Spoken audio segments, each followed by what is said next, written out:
बिस्मिल्लाहिर्रहमानिर्रहीम। अस्सलाम वालेकुम। आज हम डिस्कस करेंगे केस 4। केस 4 हमारे पास क्या है कि अगर हमारे पास जो पी ऑफ एक्स है वो क्या हो, जो हमारी पोलिनोमियल है वो हो लीनियर ओवर लीनियर फॉर्म में, देन हमारे पास डोमेन एंड रेंज क्या होगी। ठीक है, पहले हम एक केस में ये भी डिस्कस किया जब हमारे पास कांस्टेंट ओवर लीनियर फॉर्म होती है। अब हम डिस्कस कर रहे हैं जब हमारे पास लीनियर ओवर लीनियर फॉर्म हो, देन हमारे पास डोमेन एंड रेंज क्या होगी। तो एक एग्ज़ाम्पल ले लेते हैं। एग्ज़ाम्पल से पहले मैं आपको जनरल केस बता दूं। फॉर एग्ज़ाम्पल जो हमारे पास एक लीनियर फंक्शन है एक्स प्लस बी, जो डिनोमिनेटर में है वो है C X plus D. In that situation domain हमारे पास क्या होगी, डोमेन होगी ऑल रियल नंबर्स में से हम क्या माइनस कर देंगे डोमेन के लिए, माइनस डी ओवर सी। इसके अबाउट हम पहले भी डिस्कस कर चुके हैं, मज़ीद आपको एग्जांपल से क्लियर हो जाएगा। और अगर हम रेंज की बात करें तो रेंज के लिए हमारे पास क्या होगा, ऑल रियल नंबर्स में से क्या माइनस करेंगे, coefficient of x in numerator. मैं यहाँ लिख देती हूँ,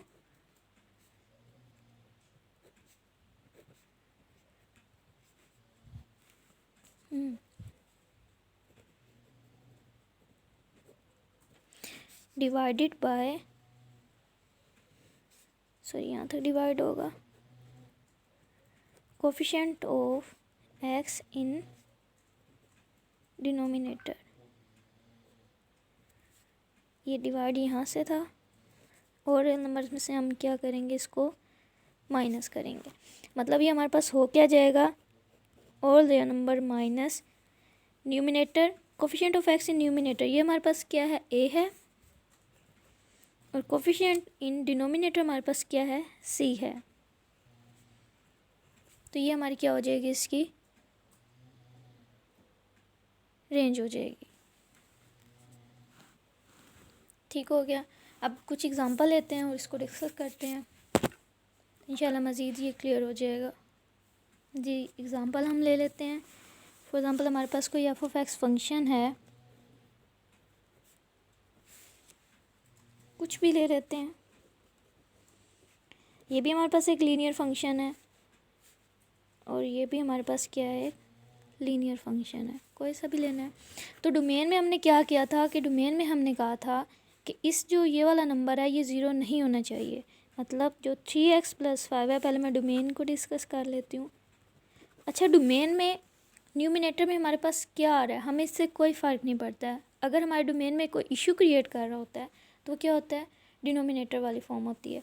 ठीक है, क्योंकि न्यूमिनेटर में हमने जो लास्ट में लीनियर फंक्शन की डोमेन डिस्कस की थी उसमें मैंने बताया था कि अगर आपके पास सिर्फ लीनियर फंक्शन है इतना, तो इसकी डोमेन हमारे पास क्या आ गई, ऑल रियल नंबर, क्योंकि कोई भी ऐसा नंबर नहीं है जो इसको इन्फिनिट कर सके। लेकिन जब डिनोमिनेटर में हमारे पास लीनियर फंक्शन आ जाए तो वो हमें डिस्टर्ब करता है, क्योंकि अगर ये ज़ीरो हो जाए तो क्या हो जाएगा, पूरा का पूरा फंक्शन हमारे पास समथिंग ओवर ज़ीरो इन्फिनिट हो जाएगा। और डोमेन में हम ऐसे नंबर नहीं लेते जिससे फंक्शन अनडिफाइन हो। और ये मैंने डेफिनेशन में बताया था कि डोमेन में वो तमाम के तमाम एलिमेंट्स मौजूद होंगे जहाँ तक हमारा फंक्शन जो है वो डेफिनेट है। तो न्यूमिनेटर से तो हमें कोई इशू नहीं है, कुछ भी आए उसमें। मसला कहाँ आ रहा है, यहाँ आ रहा है। मतलब 3x + 5 जो है वो नॉट इक्वल टू क्या होना चाहिए, ज़ीरो होना चाहिए।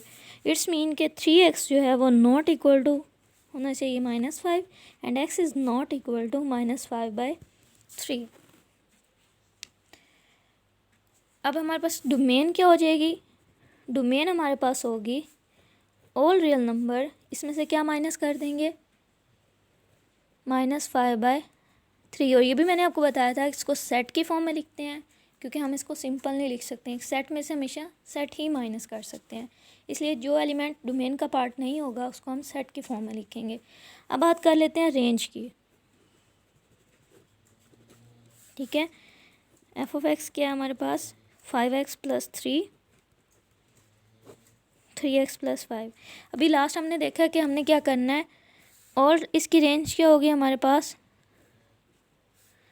ऑल रियल नंबर्स में से हमने क्या माइनस करना है, coefficient of x in numerator divided by coefficient of x in denominator. तो रेंज में से क्या माइनस होगा, 5/3 जो है वो माइनस कर देंगे, ये इसकी क्या हो जाएगी, रेंज हो जाएगी।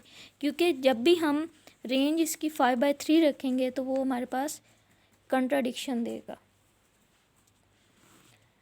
तो ये था हमारे पास फंक्शन जब हमारे पास लीनियर ओवर लीनियर की फॉर्म में हो।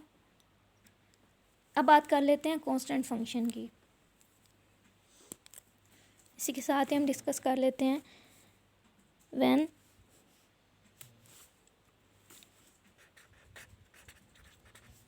P of x is equal to constant function. ये हमारा नेक्स्ट केस हो जाएगा। कौन सा था लास्ट ये केस? अब हम एक लास्ट केस डिस्कस कर लेते हैं। आज की वीडियो का लास्ट केस है ये, केस नंबर 5 जिसमें हम पी ऑफ एक्स क्या ले रहे हैं, कांस्टेंट फंक्शन ले रहे हैं। जब भी पी ऑफ एक्स हमारे पास कांस्टेंट फंक्शन होगा, for example F of x जो है वो हमारे पास किसके बराबर है, 2 के बराबर। एग्जांपल ले लेते हैं, ठीक है। एफ ऑफ एक्स अगर 2 के बराबर, अब इसकी डोमेन क्या होगी, इसकी डोमेन होगी ऑल रियल नंबर्स, क्योंकि हम ऑल के ऑल रियल नंबर्स क्या ले सकते हैं, इसकी डोमेन में ले सकते हैं। बट इसकी रेंज क्या होगी, देखें इस 2 में आप कोई भी नंबर जो है वो पुट करने की कोशिश करेंगे डोमेन में, आप सारे नंबर ले सकते हैं। लेकिन इसमें क्योंकि एक्स ही नहीं है, कोई वेरिएबल ही नहीं है, तो हम इसमें कुछ पुट ही नहीं कर सकते क्योंकि ये कांस्टेंट फंक्शन है। तो इसमें हम जो भी चीज़ पुट करने की कोशिश करेंगे, जो भी नंबर पुट करने की कोशिश करेंगे, ये हमें क्या रहेगा, इसका आंसर 2 ही रहेगा, ठीक है। कोई भी नंबर इस पर हम एक्स की जगह पे 1 ले रहे हैं, 2 ले रहे हैं, ऑल रियल नंबर्स कुछ भी रख के देखो, ठीक है, इस पे इफ़ेक्ट नहीं पड़ेगा। F of 1, F of 2 something कुछ भी लेंगे, क्योंकि इस साइड पे हमारे पास कोई वेरिएबल होगा ही नहीं, तो हम उसमें पुट कैसे करेंगे।